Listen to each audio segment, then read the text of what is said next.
Hey folks, welcome to Planet Traffic. And today's episode is I'm recording this on Sunday, July 7th, and we're here anyway in this house. We are 3 days away from our moving van being here to send our stuff down to Georgia, and of course the house will be put up for sale. And I guess it's starting to get to that time for me where there's a level of melancholy for me. I mean, I've been in this house well over 30 years in Oxford Circle, on Devereaux Avenue, and that's what the opening of the video was. What a house looks like that's in the process of being moved. Yeah, there's just a lot of boxes all over the place, but yeah, I just wanted to do a little bit of reflection. I'm sure I'll be shooting the day of the moving, the day of the van being loaded, and I also wanted to do a little chit chat about Oxford Circle. I mean, I'm going to miss Oxford Circle. There's things I'm not going to miss, obviously. That's pretty much, I think, exclusive to everyone's experience, their neighborhoods. But one of the things I'm moving to, the area I'm moving to, I've documented that on my channel already. This here, there's a lot I'm going to miss here, and I'm going to show you, do a little wanderings in Oxford Circle. Oxford Circle's a pretty big area, and let's have a little chit chat on the one wheel about Oxford Circle. Well, we know what was going on here. Baby. We know what was going on here. So we're a few days removed from July 4th. And that's a nice spot to entertain kids. Or most likely entertain the kid and each adult that was lighting it up. I ain't mad at it. Kind of mad at that they're still sitting there, but, well, not mad, but kind of like disappointed in that. But currently going down Somerdale Avenue. We also have a section in Oxford Circle called Somerdale. Oxford Circle is a big area. I don't know the square footage and whatnot and whatever. There's Carnell. I'm pretty sure this still goes to 8th grade. But yeah, like Oxford Circle will do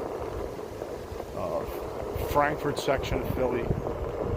They're actually calling this like Castro Gardens. What's up, bro? How you doing? Good morning.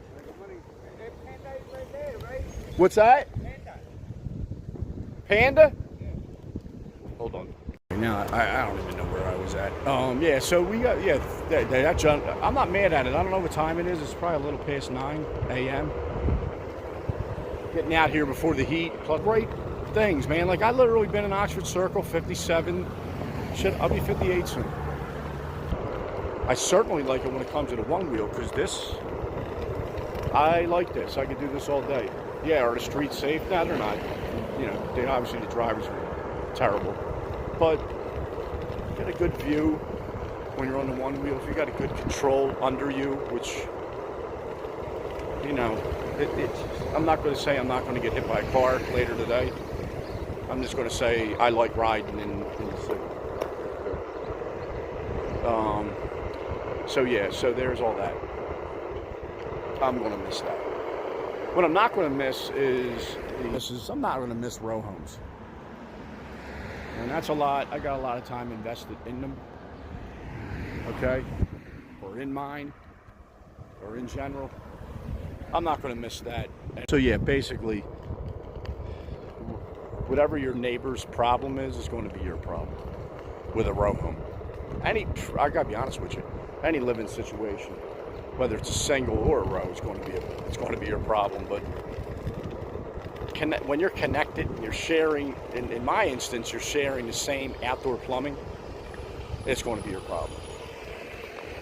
And they usually come in like in between tenants. They'll come in and literally like paint the house and maybe put a new toilet in. Other than that, they got cost upwards, thousands of dollars worth of repairs that desperately need to be done just for the rest of the frickin' and one of them is that outdoor plumbing, especially in the driveway in my neighborhood. That needs to be done. It costs a lot of money to do that, especially if it's the repair work ends up needing to be where the garage floor is ripped up. Yeah, they're not doing that. They're going to let that water sit, and it's gross, and it's disgusting, and it causes problems for everybody. So yeah, that's the end of that situation. I just wanted to show you something up here. Another reason why I'm not, is, it's a little concerning. Not concerning, it's terrible, this whole situation here.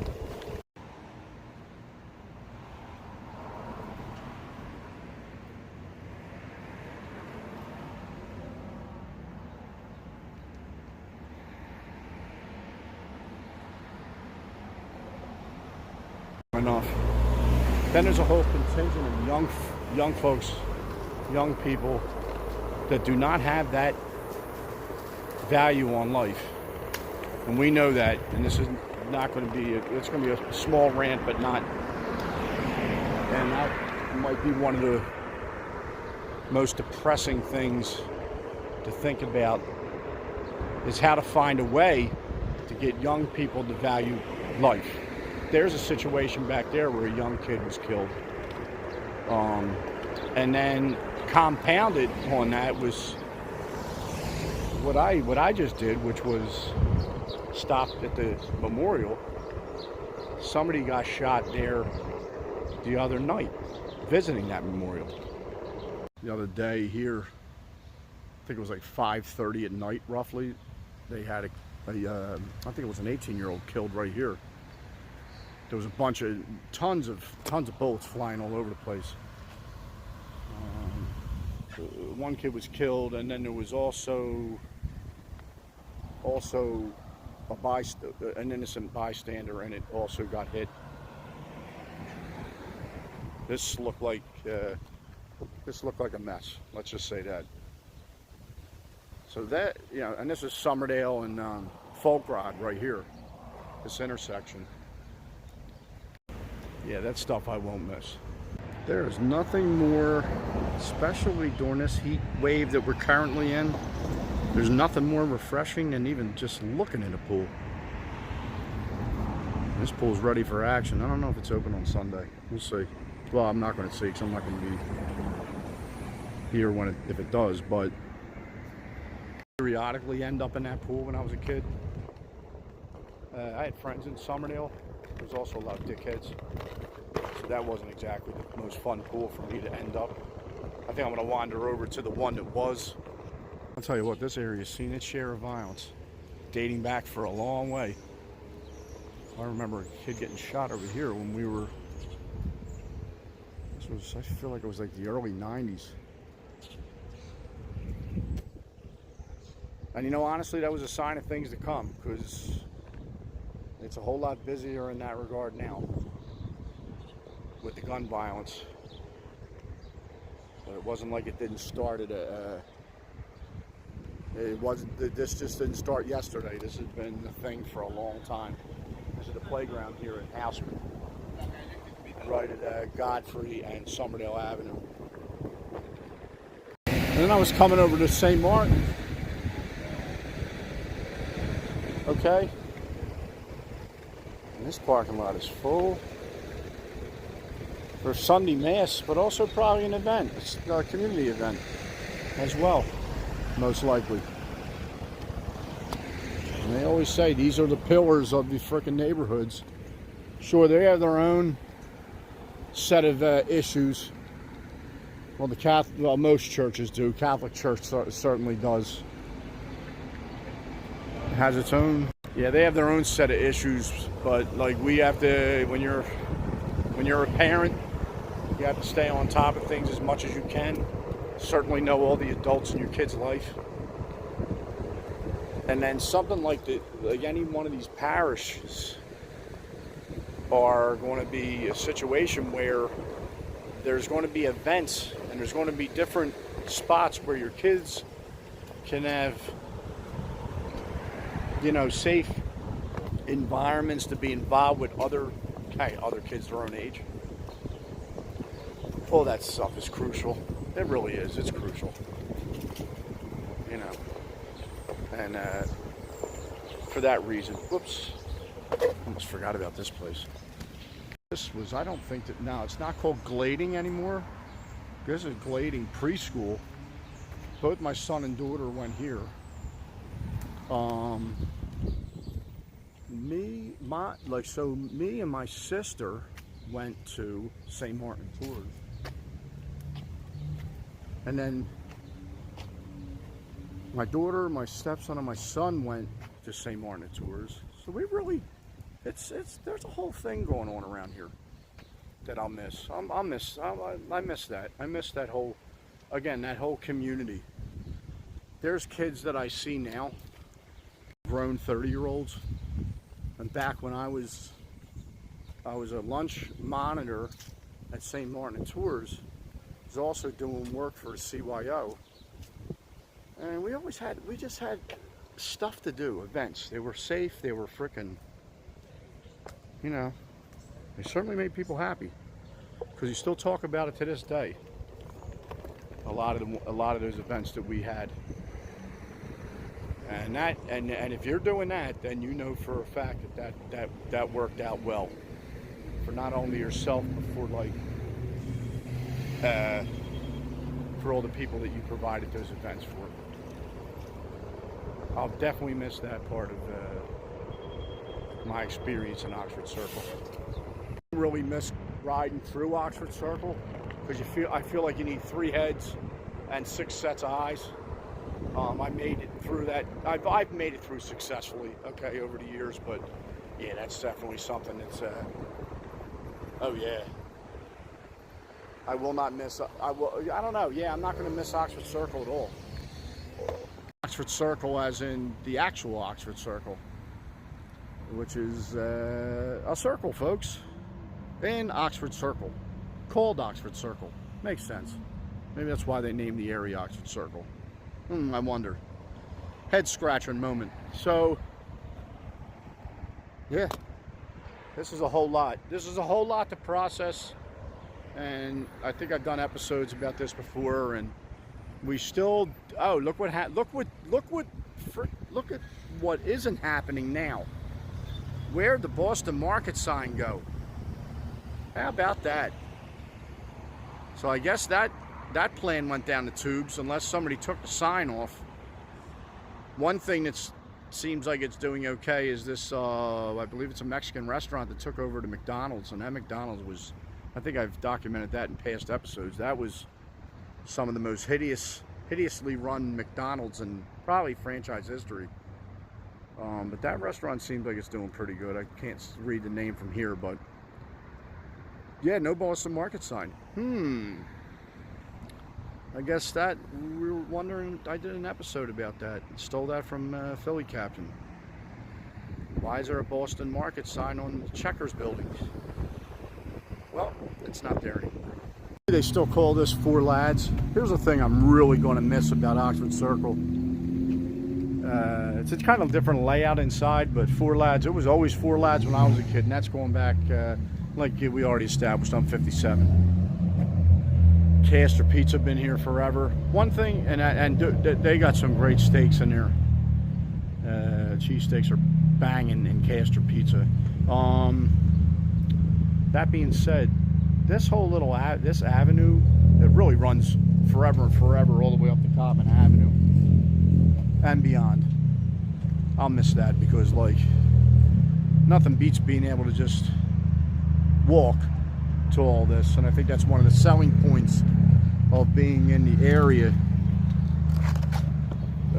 Something that would interest people who are buying, to not only have a major SEPTA line, which by the way is 59, that will run right along Castor Avenue, north and south to the Frankfurt L, but all these stores, it's always been a thing. The one thing is for certain, I don't know what's going on right here with this one. This used to be Benner Movie Theater.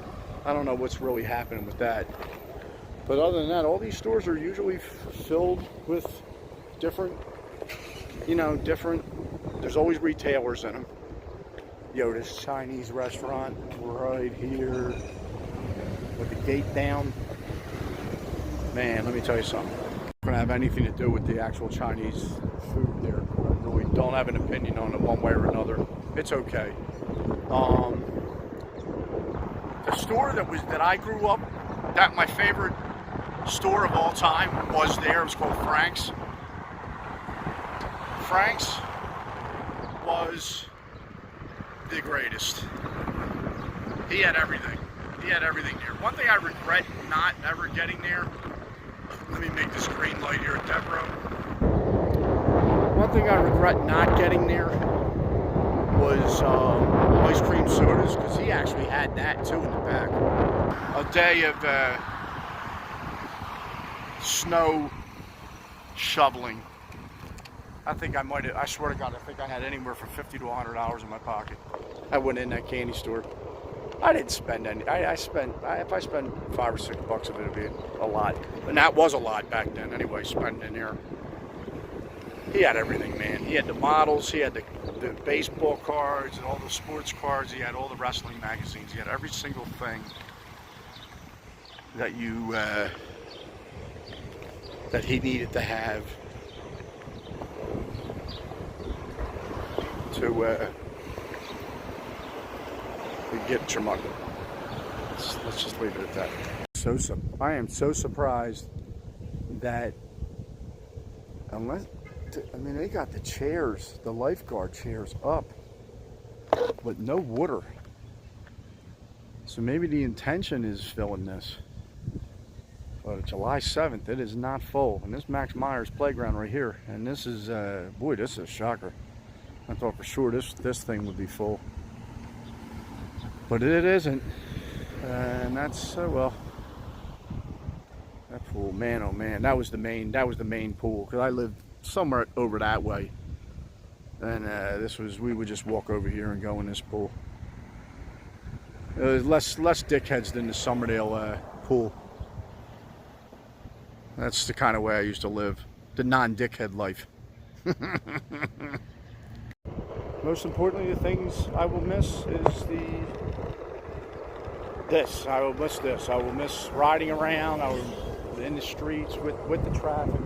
I just like that. I just like that part. What I won't miss is the mystery as to who's going to live in the house next door. And always the noise. I mean, the noise levels of the row home deal is a whole nother thing as well.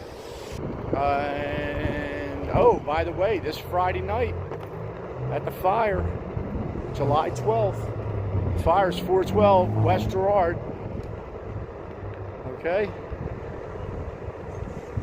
and you can see the Heels, Blackout Shoppers, Rubbish, and Pissant are going to be playing there.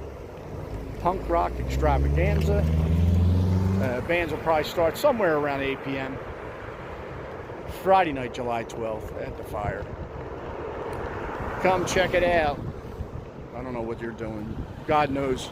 These people with the driving. I know, it's, yeah, just do whatever you want, dude. I'll avoid you. Oh my goodness gracious. And have a wonderful day.